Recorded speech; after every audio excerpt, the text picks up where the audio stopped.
오늘 고린도전서 15장은요, 부활에 대해서 말씀하고 있습니다. 우리가 삶을 살아가면서 이 둘 중에 하나거든요. 이 땅에서의 처음과 시작과 그 마지막에 대해 생각하고 여기만 보며 살 것인가, 아니면 이 부활에 대한 소망을 가지고 살 것인가를 또 이야기함에 있어서 오늘 사도 바울은 고린도전서 15장을 통해서 영원한 하나님 나라를 바라보면서 살아갈 것에 대해서 이야기합니다. 그러면은 결국 하나님 나라의 가치를 두는 사람은요, 그 가치에 대한 이 소중함이 무엇인지를 깨달아 알고 천국 백성으로서의 삶을 살아가거든요. 그러니까 이 땅의 백성으로 살다가 죽음 이후에 천국에 들어가는 뭐 나눠진 것이 아니라 우리는 이미 이 땅을 살아감이 천국 백성으로서의 삶을 사는 것. 그러니까 우리 시민권 하늘에 있다라고 이야기한 것처럼 우리는 천국 백성이고 천국 백성으로서 이 땅 가운데 믿지 않는 사람들과 또 어울려서 살아가는 것이 삶의 여정이죠. 그러면서 오늘 사도 바울은 이 부활에 대해서 이야기하면서 50절에 혈과 육은 하나님 나라를 이어받을 수 없다라고 말씀하고 있습니다. 눈에 보이는 것들은요, 하나님 나라를 이어받을 수 없는 것. 그러니까 중요한 것은 우리가 삶을 살아가면서 소중한 것과 또 그렇지 않은 것을 분별할 수 있는 지혜들이 있어져야 되는데요. 그러니까 우리는 하루하루 여정 가운데서 정말 소중하게 여겨야 될 것들이 무엇인지를 깨달아 알고 버려야 될 것들이 무엇인지를 알아야 되는데, 혈과 육, 눈에 보여지는 것, 또 가질 수 있는 것, 만져질 수 있는 거죠. 그러니까 우리가요, 어디에 마음의 중심을 두고 삶을 살아가는가를 잘 한번 생각해 보시기 바랍니다. 하나님 나라의 마음의 중심을 두고 살아가는가, 아니면 이 땅의 마음의 중심을 두고 살아가는가. 한 책을 보니까요, 우리의 존재는 온전한 신앙인들은 세상의 것을 팔아서 하늘의 것을 소유하는 사람들, 그 삶을 살아가야 되는데, 그렇지 못한 사람들은 하늘의 것을 팔아서 세상의 것들을 소유한다라는 거예요. 무슨 뜻인지 아시겠어요? 세상의 것을 팔아서 하늘의 것을 소유할 거냐, 하늘의 것을 팔아서 세상을 살아갈 거냐, 세상의 것을 소유할 것인가. 그러니까 결국 이게 다 이분법적으로 나눠지는 거죠. 삶에 있어서의 중심 자체. 하늘의 것을 팔아서 세상의 것을 소유한 사람은 이 세상의 것들, 소유에 따라서 하나님을 판단하고 더 많은 것을 소유하기 위해서 가지고 있는 시간과 열정과 물질을 다 이제 세상 것에 쏟아붓는 삶에 대해서 이야기하는 거겠죠. 그러니까 중요한 거는 하나님과의 관계를 희생해서라도 이 땅에서 더 많은 것들을 누리고자 하고 소유하고자 하는 이런 부분들이 아닐까 생각을 하게 됩니다. 그래서 혈과 육, 그러니까 혈과 육이라는 게 뭐 여러 가지 것들이 있겠지만은 우리가 이제 간단하게 볼 수 있는 것은 소유에 관한 것, 물질적인 관한 것들을 또 대표적으로 뭐 여러 가지가 있겠지만은 대표적으로 볼 수 있지 않을까 생각합니다. 성경의 구절을 보면요, 그 믿음에 관한 구절 자체가 대략 한 200구절 정도 나오거든요. 근데 소유와 또 이 소유에 대한 이 관리자로서 청지기에 대한 개념 자체는요, 이 구절이 2000구절이 넘어갑니다. 그러니까 봤을 때에 우리가 그 믿음도 중요하고 여러 가지 이제 신실 하나님과의 관계성도 여러 가지가 있지만은 예수님께서 이 땅에 오셔서 말씀하신 부분이 하나님 나라의 백성으로서의 삶을 어떻게 살아갈 것인가. 이 땅 가운데 삶을 살아가는 사람, 소유만 생각하면은 세계 최고의 부자가 누구죠? 최고의 부자.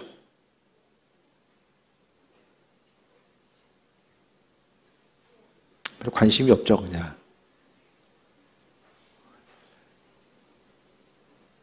그 아랍에미레이트 누구죠? 그 만수르 3,000조래요, 3,000조. 3,000조 은행에 넣으면은 하루에 대략 이자가 5천억 정도 생긴다고 그러더라고요. 한 6% 정도 이자를 그 우대 이자를 받아서 했을 때에, 그러니까 눈에 보이는 소유에 중심을 둘 수밖에 없죠. 세상의 것을 쌓아놓는 사람은요. 왜냐? 더 많이 가지고 있다라는 건 사람이 가진 소유로 판단하잖아요. 여러분 어떠세요? 여러분 스스로를 가진 소유로 판단하고 있지는 않습니까? 여러분 주변에 있는 사람들 가진 소유로 판단한 적은 없으세요? 그 사람의 내면에 있는 것들이 어떠하든지 간에 가진 소유를 통해서 판단하죠. 그러니까 스스로를 판단하고 다른 사람 보기에 내가 누구인지를 생각하고 이것을 판단하다 보니까 더욱더 물질적인 소유 자체에 중심을 두고 살아갈 수밖에 없는 거죠. 근데 우리는 알고 있죠. 우리가 이 세상에서의 삶이 유한하고 언젠가는 눈을 감을 때가 있다는 것을 우리 모두는 다 알고 있습니다. 내가 눈을 감는 그 순간에 내가 가지고 있는 소유는 나와는 아무 상관없는 것이 돼버린다는 것도 누구보다도 더 잘 알고 있죠. 그래서 혈과 육은 하나님 나라를 이어받을 수 없다. 왜 이런 말을 하고 있을까요? 그러니까 마음의 중심 자체가 하나님 나라를 바라보고 그 온전한 이 가치관에 대해서 기억하고 또 아버지께서 공급하심과 인도하심에 대해서 마음의 중심을 두고 나아가는 사람과 그렇지 못한 사람.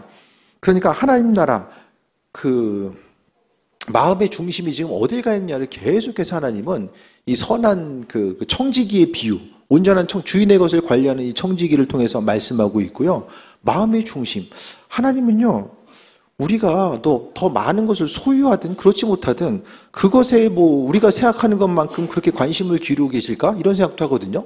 그러니까 중심 우리의 마음의 생각과 관점이 하나님 나라의 백성으로서의 온전한 삶을 살아가는가, 온전한 가치와 또 소유, 또 이 땅을 살아감에 있어서 기쁨과 소망함을 어디에 두고 삶을 살아갈 것인가? 이런 부분에 대해서 기억하고 나아가는 거죠.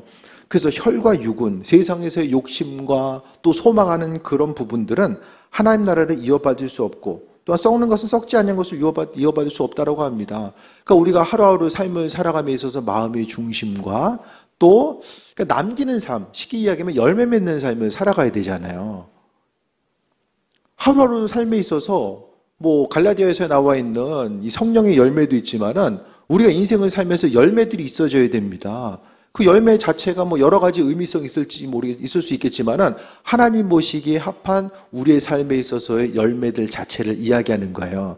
열매했을 때에 많은 사람들이 지금까지 이제 어느 정도 사회적인 위치에 올라가고 얼마나 많은 부분을 소유하고 얼마나 많은 업적을 남겼느냐가 대부분 사람들 보기에 그것이 이제 열매처럼 보여지잖아요. 자식은 어떻고 누구는 어떻고 하지만은 주님 보시기에 온전한 열매, 하나님 나라의 백성으로서의 온전한 열매가 무엇이냐? 그것은 썩지 아니할 것, 이 땅을 살아감에 있어 썩어 없어질 것이 아니라 썩지 않는 것에 마음의 중심을 두고 삶을 살아가는 것 자체를 이야기하는 거예요. 그러니까 무엇보다도 혈과 육이 아니라 결국 수요일날도 말씀드렸던 것처럼 하나님 마음에 합한 자로서의 하루하루의 삶을 살아가는 것, 내 생각과 관점이 있지만 그것보다는 주님 기뻐하신 일을 행하는 것 자체가 내 인생에 있어서 열매 맺는 삶을 살아가는 것임을 알고 있기 때문에 믿음으로 순종하고 움직이고 반응하는 것 자체에 대해서 이야기하고 있습니다. 결국 우리의 하루하루의 삶은요, 시간이 정말로 이제 빠르게 지나가게 되고 그 빠르게 지나가는 여정 가운데서 우리는 이 땅 가운데 세상에서의 여정은 나그네와 같은 여정임을 이야기하고 있잖아요. 우리가 구할 곳 자체가 여기가 아님을 성경은 아주 분명하고도 단호하게 계속해서 강조하고 있습니다. 그렇기 때문에 지혜로운 삶을 살아간다는 것이 무엇일까? 하나님 마음에 합한 자로서의 삶을 살아가는 것이 무엇일까를 생각했을 때에 항상 우리의 삶은 이 땅에서의 세상은 보여지는 것, 들려지는 것, 소유의 마음의 중심을 두게 하고 다른 사람들이 열심히 뛰어요. 그러니까 뛰니까 나도 같이 안 뛰면 안 될 것 같잖아요. 그러니까 열심히 같이 뛰어요. 근데 방향성 자체가 같이 뛰고는 있는데 함께 뛰고 있는데 옆 사람이 가는 온전한 그 방향성과 종착점과 우리가 방향이 다름에도 불구하고 옆 사람 뛴다고 하니까 같이 뛰고 나아갔을 때에 마지막에 종착점에 가서 이 길이 아니었나 보다. 그러니까 열심히 간다고 이게 중요한 것이 아니라 방향성을 온전히 잡고 가야 되잖아요.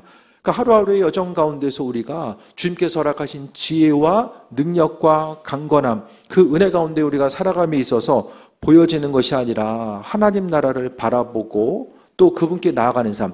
그러니까 주님께요, 시간을 드리고 물질을 드리고 수고하고 헌신하는 사람들은요, 결국 하나님 나라의 중심을 두는 사람들이에요. 땅의 것에 거기에 목숨 거는 이들은 주께 헌신할 수가 없어요. 주를 위해 헌신한다라는 게 내 생각과 관점 가지고 내 의지 가지고 이게 된다라고 보십니까? 어떠세요? 우리 안에 그런 선함이 있습니까? 세상에서의 가치는요, 돈을 주면 그만큼의 물건이나 기쁨의 요소나 나에게 돌아온 게 있어야 되잖아요. 주고받음에 분명히 이제 성립이 돼야 돼요. 근데 주를 위해 헌신하는 것 자체가 이렇게 있는 대로 그대로 주고받는 것, 그 원리 자체가 성립이 되는 게 아니잖아요. 그러니까 익숙해 있는 거, 주고받는 것에 익숙해 있는 우리가 하나님 나라를 바라보면서 삶을 살아갈 수 있는 거, 그 은혜 가운데 충만함을 누릴 수 있는 거, 또 흘려보낼 수 있는 이 모든 것들은 결국 하나님께서 그 마음을 우리에게 허락해 주셨을 때에 믿음으로 응답하고 반응하면서 나아갈 수 있게 된다는 거예요. 그래서 우리는 항상 내 안에 선한 것, 우리 안에 있어서의 다들 욕심이 있고 또 내 인생의 유익함과 만족감과 그 기대함과 소망함, 세상 것에 중심을 두고자 하는 마음의 소원함이 있지만 그래서 또 그것에 대해서 내려놓고 주님 마음에 합한 자로서의 삶을 살기 위해서 마음의 중심을 두고 움직이고 순종하고 반응하는 이 모든 것들은 다 하나님께서 그 선한 마음을 우리에게 주셨을 때만이 가능하다는 것을 또 잊지 말아야만 합니다. 그래서 형제들아, 부활에 대해서 이야기하면서 혈과 육은 하나님 나라를 이어받을 수 없다라고 반드시 분명하게 우리에게 강조해주고 있어요. 그래서 우리가 하나님 나라의 시민권을 가지고 하루하루를 살아간다는 건요, 아버지 보시기에 합한 자로서 주님 보시기 기쁨이 되는 사람. 그래서 지난 금요일에도 말씀드렸잖아요. 아버지를 감동시킬 수 있는 그 온전한 믿음. 주님, 세상의 가치가 소중한 것을 알지만 그래도 하나님 나라의 그 은혜, 그 아버지의 은혜 가운데 쓰임받을 수 있고 아버지께 마음의 중심을 둘 수 있는 것 자체가 또 기쁨이고 감사의 요소임을 고백하면서 주께 나아갈 수 있는 그 은혜와 충만함 자체에 대해서 말씀하고 있습니다. 그래서 하루하루 살아감에 있어서 우리가 어디에 가치를 두고 살아갈 것인가, 믿지 않는 사람들과 같이 어울리면서 우리가 뭐 믿는 사람들끼리만 살 수 없잖아요. 하지만 그 가운데서 내가 속해 있는 곳이 어디인지에 대해서 분명히 기억하는 사람은 마음의 여유도 있고요, 기쁨도 있고요, 의미 있고 가치 있는 삶이 무엇인지를 깨달을 수 있는 그 은혜와 충만함 또한 아버지께서 우리에게 허락해 주신다라는 거예요. 그래서 믿는 자로서 쓰임받을 수 있는 것도, 주를 위해서 헌신하고 또 쓰임받고 나아갈 수 있는 이 모든 것들도요, 사실은 하나님께서 내 안에 계시고 또 그 일을 행할 수 있도록 은혜와 충만함으로 베풀어 주시고 함께 해주신다는 것에 대해서 또 말씀하고 있습니다. 그래서 온전한 지혜 있는 사람은 정말 없어질 것에 대해서 중심 두는 삶이 아니라 하나님 나라를 바라보고 나아가는 거죠. 교회가 이제 지금까지 옴에 있어서 지금 이제 올해 25주년이잖아요. 다 아시는 것처럼. 교회 이제 부임해서 저는 뭐 교회 와서 처음에 선교를 열심히 해야 되겠다 그런 생각은 별로 없었어요. 처음에 교회 개척하고 나서는 어쨌든 교회가 문을 닫으면 안 되니까 교회가 할 수 있는 거 처음에는 그 남들 하는 건 좀 해야 되겠다. 그래서 남들 드리는 예배 드리고 다른 교회 드리는 예배 드리고 남들 전도하니까 같이 전도하고 교회가 할 수 있는 일들 다른 교회 하는 거는 해야 되겠다라는 생각을 가지고 하고 그러면서 이제 자연스럽게 뭐 전임자가 이제 선교지로 떠나고 선교사님도 이제 연결되면서 조금씩 이제 선교의 중심을 두고 왔던 거죠. 그러니까 결국 세상의 원리는요, 뭐냐면 소유를 위해서는 눈에 보이는 이거를 해야지만이 그만큼의 소유를 얻잖아요. 가서 일하면 그곳에서 소유를 얻고 또 이곳에서 어떤 일을 하면 이곳에서 얻어요. 근데 하나님 나라의 법칙은요, 내가 눈에 보이는 그곳을 향해서 어떤 것을 소유하기 위해서 일하지 않는다라고 할지라도 전혀 다른 방향, 나는 이쪽에 심었는데 하나님께서 전혀 다른 방향으로 거두게 하시는 그 은혜가 있다라는 거예요. 우리가 신앙생활하면서 그런 부분들을 분명히 경험하면서 왔잖아요.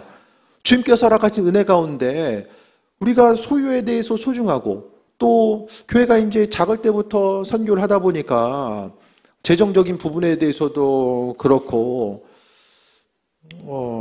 있어야 될 것들, 필요한 것도 우리가 해야 될 것도 있지만은 우리가 사용하기에도 부족할 때도 있었지만은 그래도 주님 기뻐하신 일이 무엇인지를 생각하고 다른 방향으로 전혀 기억되지 않는 부분. 그래서 제가 말씀드렸잖아요. 우리가 주님 주신 것들을 흘려보냄에 있어서 가장 첫 번째 원칙은 뭐라고 말씀드렸어요? 나에게 돌아올 가능성이 전혀 없는 것. 구제를 하든 무엇을 흘려보내든지 간에 그것에 대해서 내가 다른 사람에게 호의를 베풀었을 때에 그것이 나에게 돌아올 가능성이 전혀 없는 것을 흘려보내는 것이 가장 의미 있고 가치 있는 부분임을 말씀드렸어요. 그래서 우리가 이 땅 가운데서 우리가 우리를 위해서 이것저것 할 수 있지만은 그래도 주를 위해서 흘려보내는 부분들, 그게 우리의 생각 가지고 내 생각 가지고 가능한가? 이런 부분을 좀 생각해 보게 됩니다. 특히 우리가 이번에 이제 말씀이 나왔으니까요. 8월 달 이제 지금 라오스에 바쁘니?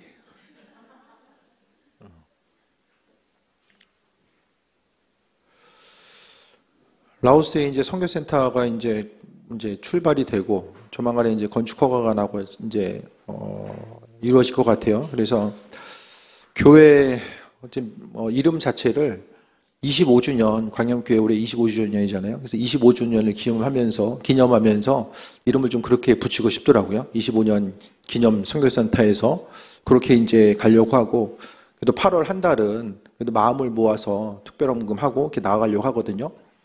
근데 선교지를 향해서 지금 흘려보낸 것 자체를 생각했을 때에 저도 성향 자체가 이제 재정부 있어서 알겠지만은 제가 그래도 나름대로 계산을 세우면서 목회를 합니다. 소중하게 있어야 될 것들이 무엇이고 어디 사용돼야 되고 전혀 생각 없이 저지르고 이제 해결하는 그런 성향은 아니에요, 제가. 앞뒤 잴 줄 알고 먼저 필요한 부분들이 뭔지를 알고 있으면서도 그래도 선교지를 향해서나 주변을 향해서 흘려보내는 거. 그러니까 감리교회라는 곳의 출발점 자체가 구제하고 흘려보내는 데 아주 중심을 두고 생겨난 것이 감리교단이에요, 우리는. 그러니까 태생 자체가 우리는 다른 사람들 섬기고 주님의 사랑으로 베푸는 것 자체가 그렇게 이제 출발점이 거기 되니까요. 그래서 항상 그래도 선교지를 향해서라든지 주변을 향해서 어려운 교회들 향해서라든지 흘려보내고자 했을 때에 그래도 머뭇거리거나 아까워하지 아니할 수 있는 것은 원칙 부분이 한 가지가 있었기 때문이에요. 주님의 것이다라는 원칙.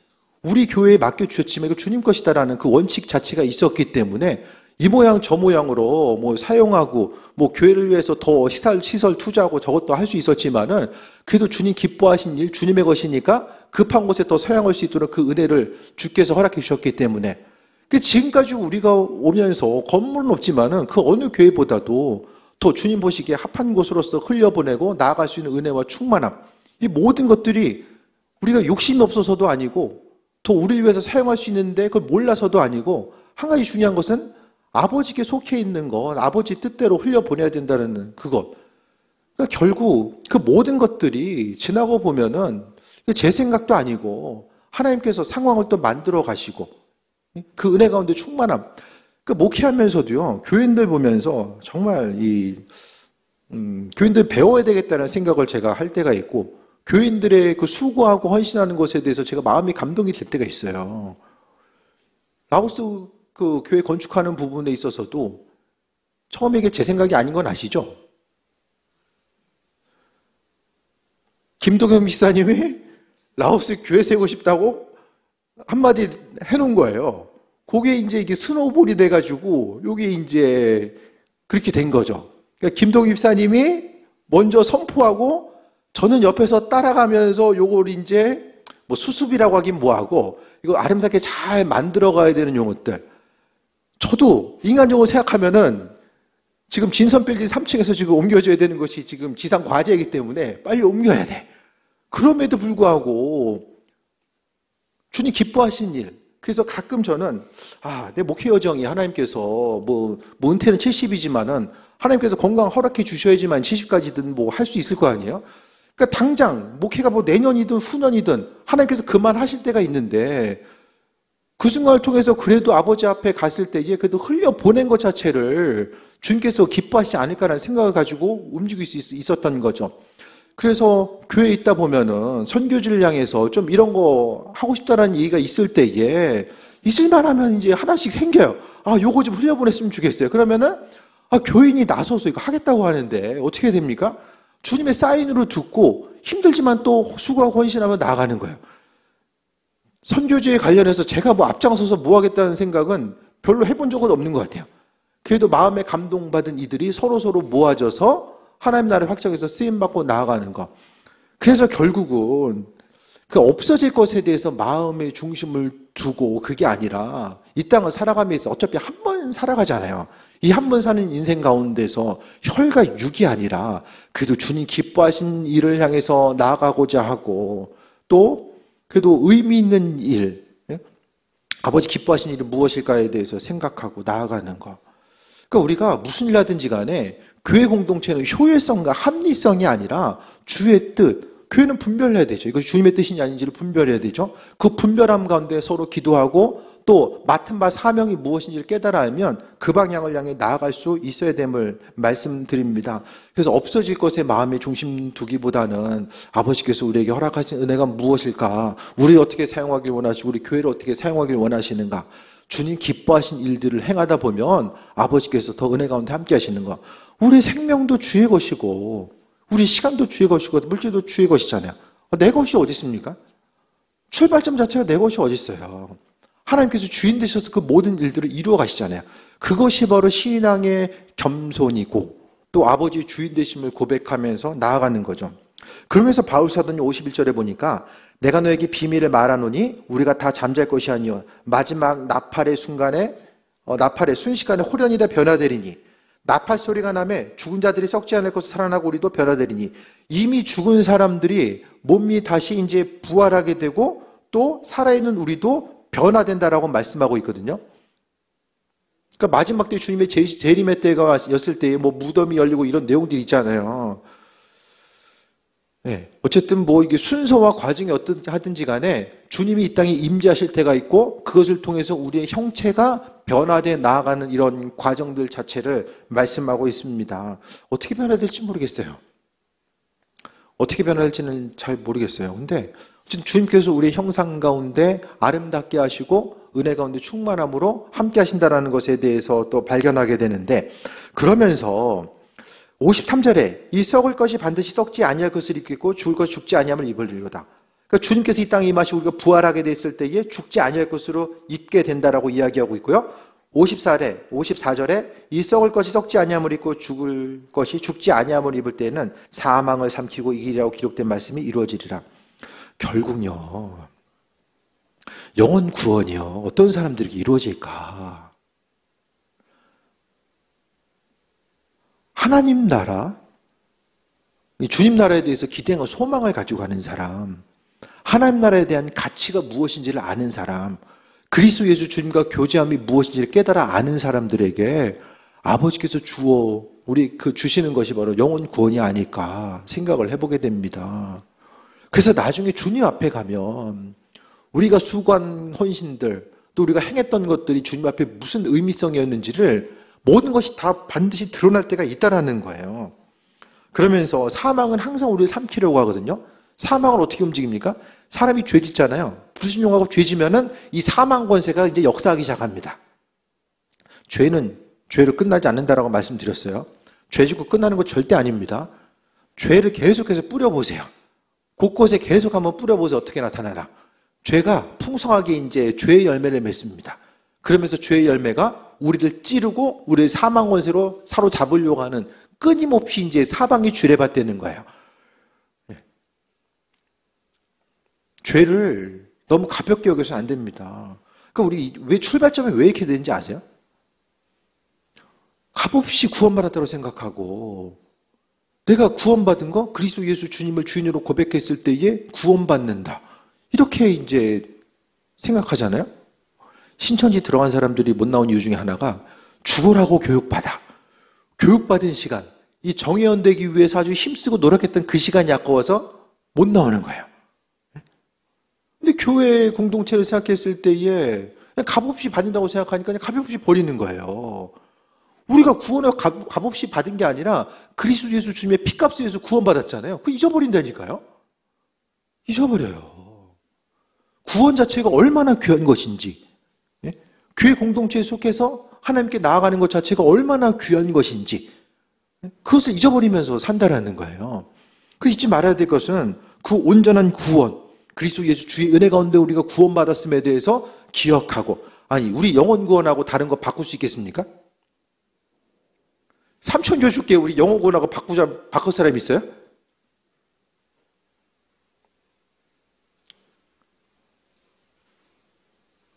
삶의 여정 가운데 우리가 정말로 분별력을 갖는 것, 소중한 것과 소중하지 않은 것에 대한 이 분별력을 갖는 것이 중요합니다. 그러면서 55절에 사망한 후에 승리가 어디 있느냐? 사망한 애가 쏘는 것이 어디 있느냐? 사망이 쏘는 것은 죄요. 사망이 죄에 연결되고 죄의 권능은 율법이다. 죄의 권능이 율법이라는 것은 무슨 얘기냐면은 율법이 있기 때문에 죄가 죄인 줄 깨달아 아는데 또 한 가지는 로마서와 비춰보게 되면 우리가 율법의 내용이 있는데 그것을 지키지 못해요. 100% 지키지 못하기 때문에 우리가 오히려 죄 짓는 데 나아가게 되는 이런 결과들이 초래한다는 사실을 또 오늘 역설적으로 본문 가운데 이야기하고 있습니다. 그러면서 57절에 우리 주 예수 그리스도로 말미암아 우리에게 승리를 주신 하나님께 감사하노니 우리에게 승리를 어떻게 주세요? 하나님이 예수님을 통해서. 바울 서신 모든 것을 보면 하나님의 그 풍성하신 뜻과 은혜와 충만함은 전부 다 작은 것 하나도 빠짐없이 전부 다 그리스도 예수 주님을 통해서 우리에게 주신다라는 거예요. 그러니까 주님과의 친밀함 없이는 우리가 하나님으로부터 얻을 수 있는 것들은 아무것도 없어요.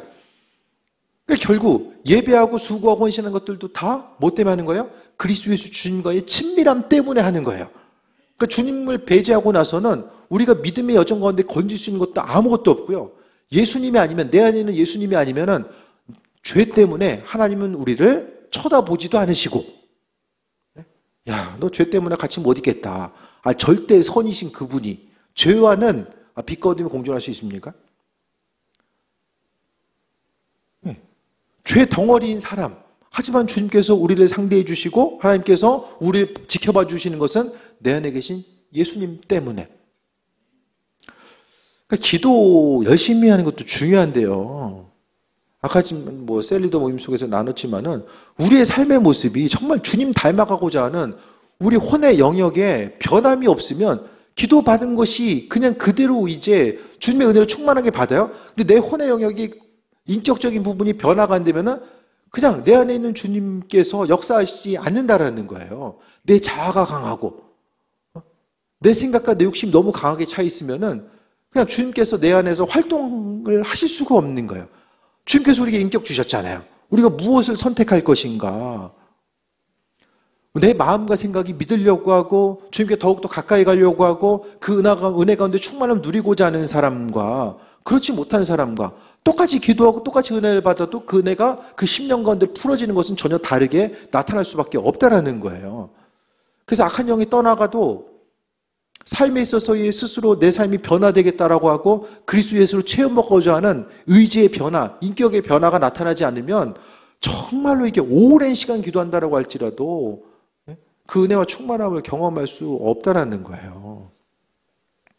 믿는 자로서 항상 잊지 말아야 될 것은 예수님 그리스도로 말미암아 하나님이 우리에게 승리를 주신다라는 거. 그럼 제가 가끔 질문하잖아요. 좀 예수님하고 좀 친하십니까?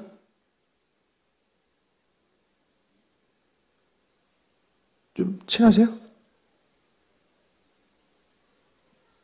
그럼 친한 증거가 무엇입니까?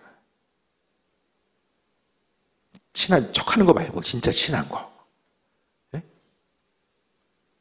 맨날 교회 오면 예수님 얘기하고 그냥 예수님 찬양하는데 너 정말 예수님과 친하냐고 물어보는 거예요, 우리가. 오히려 주님 내 육신의 이득과 세상 것을 계속 쌓기 위해서 이제 주님 이용하는 삶. 주님께서 우리에게 원하시는 것은 우리가 주님께 뭘 드려가지고 아버지께서 우리에게 구원 허락하신 건 아니잖아요.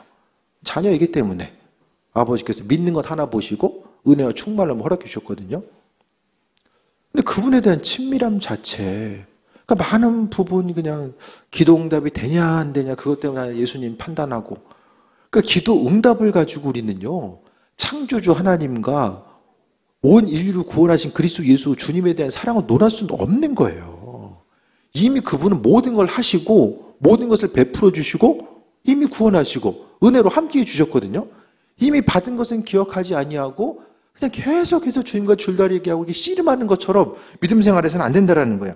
그래서 예수로 말미암아 우리에게 승리를 주신 하나님께 감사한다. 주님 우리를 세상 가운데 이기게 하시고 은혜로 함께해 주시며 죄된 우리가, 우리 죄 덩어리거든요. 죄 덩어리인 우리가 그래도 창조주 하나님을 인식할 수 있고 부족하지만은 주님 기뻐하신 일이 무엇인지를 기억하고 주님이 기쁘니까 나도 기쁘고 그런 거 없으세요? 주님 기뻐하시는 거. 작은 헌신이라도 주님 기뻐하시는 일을 행하니까 내 마음도 기쁨이 생기는 거예요. 그런 온전함과 기쁨. 아버지께서 우리에게 허락하시는 그 은혜와 충만함이 무엇인지를 깨달아 알고 나아가는 거죠. 그러니까 우리 인생이 결국 주인의 문제거든요. 주님. 예수님은 주님이라고 부르잖아요. 주인 주자 쓴다는 말씀드렸잖아요. 입술로서 아버지를 계속 주인으로서 고백해요. 아버지 주인 되십니다. 내 삶의 주인이십니다. 계속 고백하잖아요. 그럼 주인이면 주인의 뜻대로 우리가 삶을 살아가야 되는 존재인 거예요. 우리는 종된 자로서 아버지의 주인 되심에 대해서 고백하고 삶을 살아가야 되는 존재가 바로 우린 거죠. 종된 위치. 그러니까 우리가 종된 자로서 생명 되신 그리스도 예수 아버지께서, 그러니까 하나님께 나아갈 수 있는 유일한 길과 방법을 예수님이라고 말씀하셨는데, 그러니까 예수님이 없으면 그냥 세상 것으로 채움받고 나아가는 거예요. 끊임없는 공허함이 다가올 수밖에 없다라는 거죠. 그러면서 58절 봅니다. 그러므로 내 사랑하는 형제들아, 고린도 교인들, 사도 바울이 고린도 교인 때문에 엄청나게 고생했거든요. 고린도 전후서라는 그 엄청난 서신, 바울 서신 중에 가장 길잖아요. 할 말이 너무 많았던 거예요. 남겨진 서신이 이것만 아닐 수도 있어요. 우리에게 지금 전달이 안 돼서 그렇지 다른 서신도 있을 수도 있어요. 그러면서 이 엄청난 서신을 통해서 그래도 사랑하는 형제들아, 속마음 어떨지 모르겠지만은 이 서신을 통해서 사랑하는 형제들아라고 믿음으로 권면하면서 견실함에 흔들리지 말고 항상 주의 일에 더욱 힘쓰는 자들이 되라. 믿음의 권면을 하고 있어요. 왜? 하나님 나라 바라봐야 되고, 사도 바울은 고린도 교인들과 하나님 나라에서 만나기를 바랬던 거예요. 고린도 교인들과 3년 같이 있었거든요. 바울은 끊임없이 계속 다녔어요. 왜 계속 다녔을까? 주일 저녁에 성경 공부 나왔으면 들을 수 있었을 텐데 열어놔도 안 와. 어쩌란 말인가. 성경 공부를 열어놔도 안 하고 안 하면 안 한다 그러고. 바울은 당시에 본인 때 예수님 오실 줄 알았어요. 그래서 더 죽도록 충성한 거예요. 그러니까 한 곳에 머물 시간이 없는 거예요. 계속해서 다니고. 오래 있었던 교회가 갈라디아 교회 그리고 고린도 교회였어요. 근데 또 심히 열받게 했던 교회들이 두 교회예요. 3년 동안 그렇게 양육했는데 다른 곳으로 이제 복음 전하에서 나오니까 그러니까 가진 거, 배운 거 자체를 교묘하게 거짓 사도들이 와가지고 그게 다가 아니야. 요게 있어. 바울? 무사격정한 거 알지? 바울의 사도성을 제일 공격했던데도 고린도 교회하고 갈라디아 교회예요. 믿는 도끼에 발등 찍힌 거죠. 쉽게 이야기하면. 그럼에도 불구하고 바울 사도는 계속해서 하나님 나라에서 함께하길 원했던 그 마음, 그것 때문에 고린도 교인들이요, 그래도 수고하고 헌신했던 거, 바울의 선교사에게 동참했고 또 하나님 나라의 확장을 위해서 쓰임받고자 했던 모습, 여러 가지 은사가 풍성하게 나타났고요. 또 마음을 다해서 예배하는 이들, 여러 가지 이제 그 방언의 역사들이, 다양한 은사들이 나타나고 교회 공동체에 대해서 이 풍성함이 있었던 교회. 그런데 이제 뭐가 나타납니까? 이 부활에 대해서 바울이 그럼 15장에서 왜 이야기하고 있죠? 주님이 빨리 오지 않는다라는 생각 때문에 믿음이 흔들리는 이들이 있었을 것이고, 처음에는 믿음으로 시작했는데 점점 가면 갈수록 세속화되는 이들이 나타났다라는 거예요. 출발은 좋았는데 바울이 떠나고 나서 이 양육의 자리로부터 벗어나면서 그 안에서 이 세속화가 나타났을 것입니다. 그래서 견실함이 없고 흔들리는 사람들, 주의 일에 열심을 했다가 포기하는 사람들이 나타났을 것입니다. 그들을 향해서 조금만 더 힘내서 하나님 나라에 대해서 만날 것에 대한 소망함이 분명하게 있었다라는 거예요. 그래서 무엇보다도 흔들리지 말고 주의 일에 힘쓰는 자들이 되라. 왜냐하면 이는 너희 수고가 주 안에 헛되지 않은줄 안다. 하나님께 다 기억하신다라는 거예요. 주님 기억하신다. 교회 공동체 가운데 서로를 향해서 친밀함이 있어줘야 되고요. 그래도 끝까지 버티기 위해선 교회 리더들과 단자와의 친밀함이 분명하게 있어줘야 됩니다. 그 관계성 가운데 나아가지 않으면 이 믿음 지키기가 또 힘들고, 누군가가 교회 가운데서는요 서로 믿음이 흔들리고 본질로부터 벗어나 있을 때는요 누군가가 권면을 해줘야 돼요.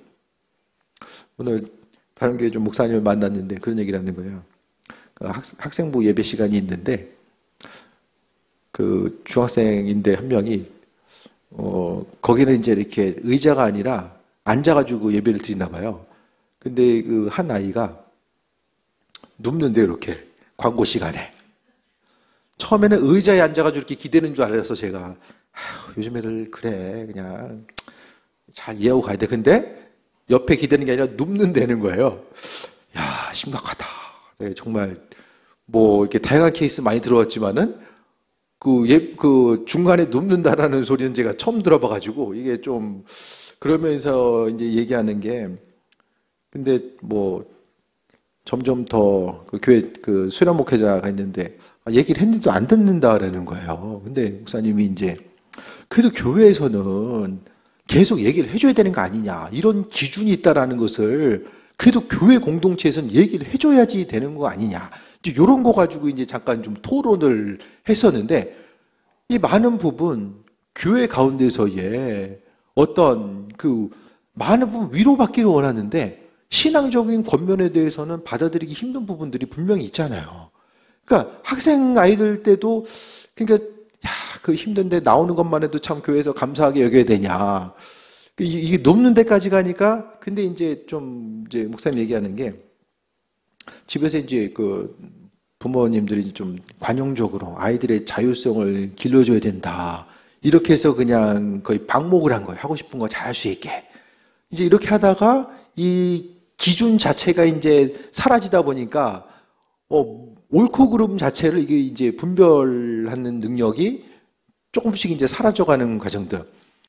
그래도 우리 애들은 좀 뛰긴 애들은 눕는 애들은 없잖아요. 그래서 참, 야, 그래도 감사하다는 생각을 좀 했었는데, 뭐 다른 얘기 잠깐 넘어갔었는데, 제가 좀 말씀 정리합니다. 우리의 수고와 헌신에 대해서 하나님 기억하신다고 말씀합니다. 그래도 우리가 주님 보시기 합한 자로서의 삶을 살기 원하고 수고한 모든 것들 다 잊어버리잖아요. 네? 우리가 수고한 것들 다 잊어버리잖아요. 작년에 뭐 수고했는지 다 잊어버려요. 하나님은 기억하신다라는 거예요. 근데 주변 사람들이 잊어버리는 것이 우리에게 유익이 됩니다. 기억 안 하는 거. 나도 잊어버리는 게 은혜고요. 주변 사람들도 잊어버리는 게 은혜예요. 왜? 주님이 기억하시면 되죠. 우리가 기억해봤자 뭐게 무슨 소용이 있습니까? 그래서 우리가 구할 것이 이 땅이 아니라 하나님 나라입니다. 세상에 너무 이렇게 목숨 걸지 마시고요.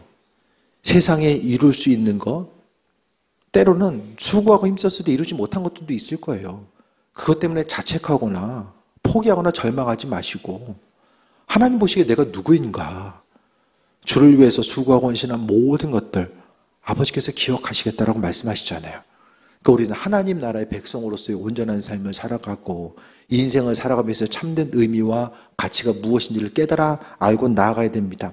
그래서 썩어 없어질 혈과 육의 마음에 중심 두지 마시고 아버지와의 관계성 가운데서 때로는 우리가 믿음 흔들릴 때도 있어요.